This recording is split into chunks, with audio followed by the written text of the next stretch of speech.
Useful phrases. Take 1. Action. I think you are going to love this lesson. Cut. Take 2. Action. I'm of the opinion that you are going to love this lesson. Cut. Take 3. Action. It goes without saying that you are going to love this lesson. Cut. Let's just start from the very beginning. Action. To think. It means to believe something or have an opinion or idea. And this is the most common verb whenever you want to express an opinion or talk about what you believe. And it even ranks in the top 10 of the most common verbs in English. Now, there is nothing wrong with using the verb think whenever you want to talk about something you believe or express an opinion.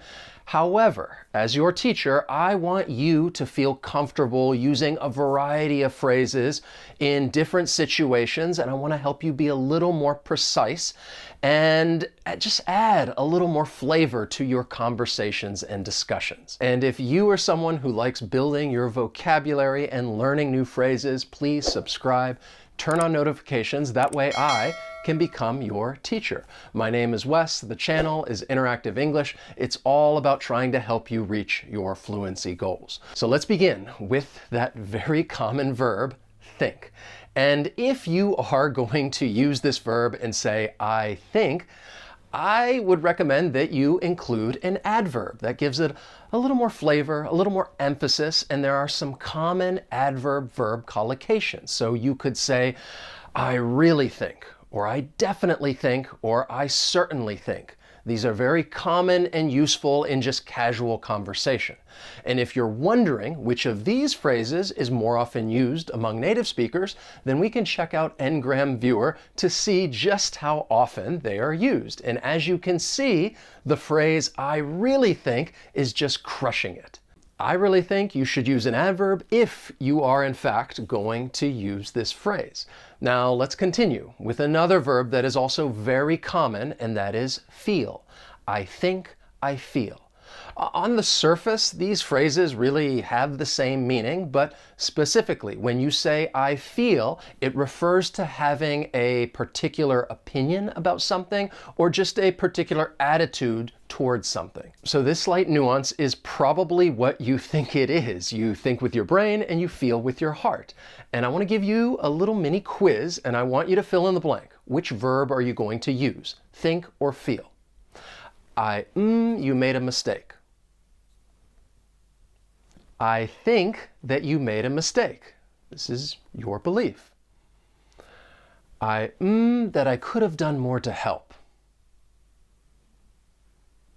I feel that I could have done more to help. This is, again, your opinion. In this case, you could say think, but in this context, I feel like there's a little more feeling from the heart, so I would go with feel. That I let you down. I feel that I let you down, all right? Expressing my attitude towards this. And that this ice cream is the best. I think that this ice cream is the best. If you were to use feel in this sentence, it may just sound a little awkward because in this case, it's an opinion coming from up here in your brain. So with these sentences, I don't want to say that they're always interchangeable, think and feel, because it really just depends on the opinion you want to express or the attitude you wish to convey. I mean, Rachel and I think you are great with Emma. Just feel... You feel! I just feel that chemistry isn't right. You can also use the phrases, it seems that, or it seems to me. And the meaning of seem is to appear in a particular way. So when using these phrases, it's like you're saying that, in your mind, something appears to be true. And these phrases really have the same meaning as long as you're following it seems with a that clause. It seems that you've been living two lives. Of course, you can omit the word that when using this clause. It seems you've been a bit irresponsible. And adding to me just makes it a little more personal. It's more about your opinion and what's true for you. Therefore, it seems to me that our best course of action would be chemical disincorporation. I could say, it seems that you enjoy building your vocabulary. Otherwise, you wouldn't be here.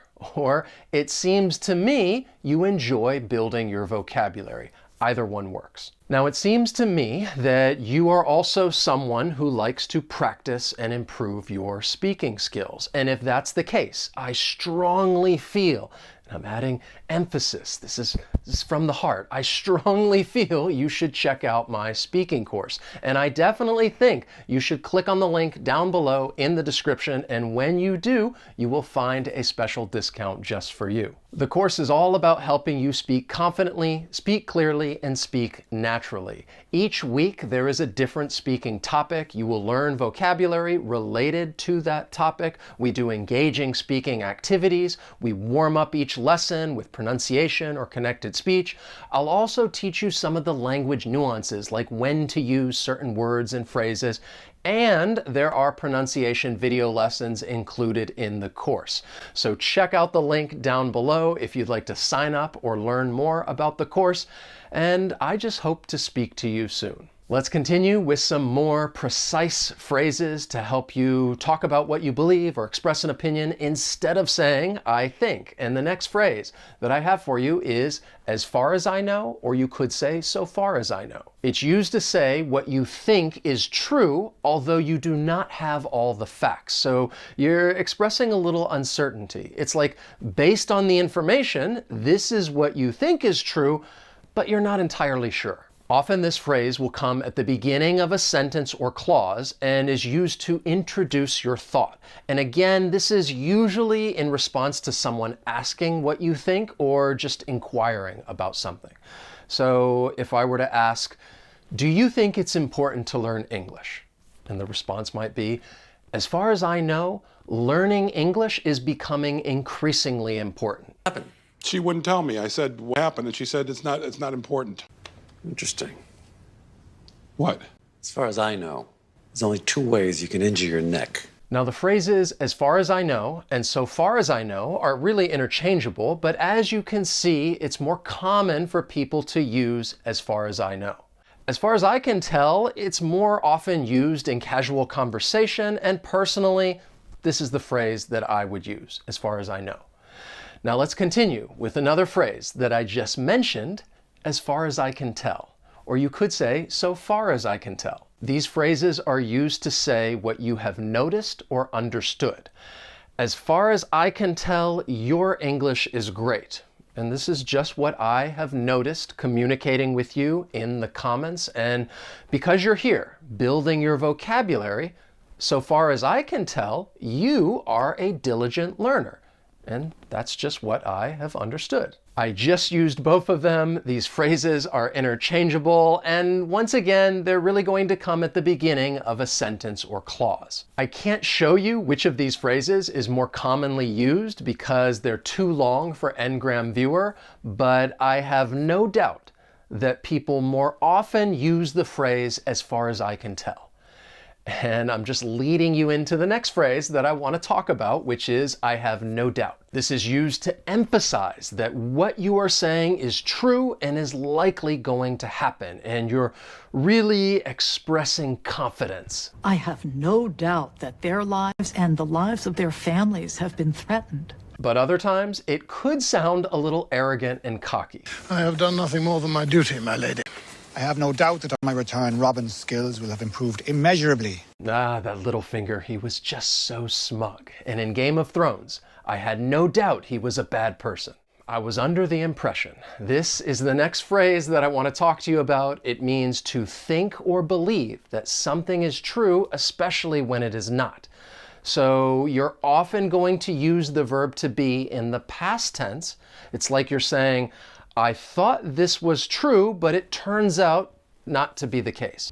Can I see your cap table, business plan, or any other relevant paperwork? I just was under the impression that we would just be coming by and saying hi, to pick up the check.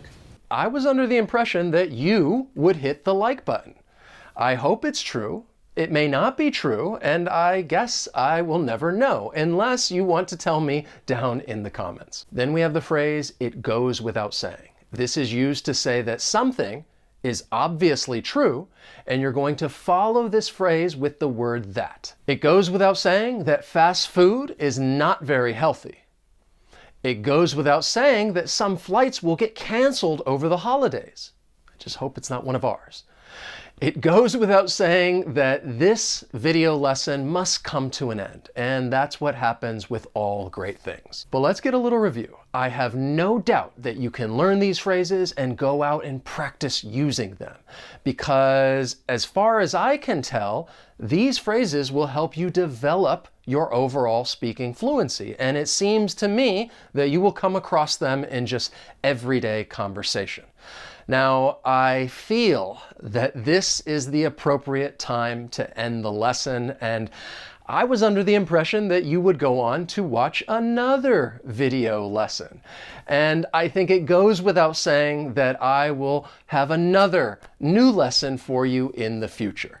So if you enjoyed this lesson and learned something new, please hit that like button. As always, thank you so much for watching, and I will see you next time. So long.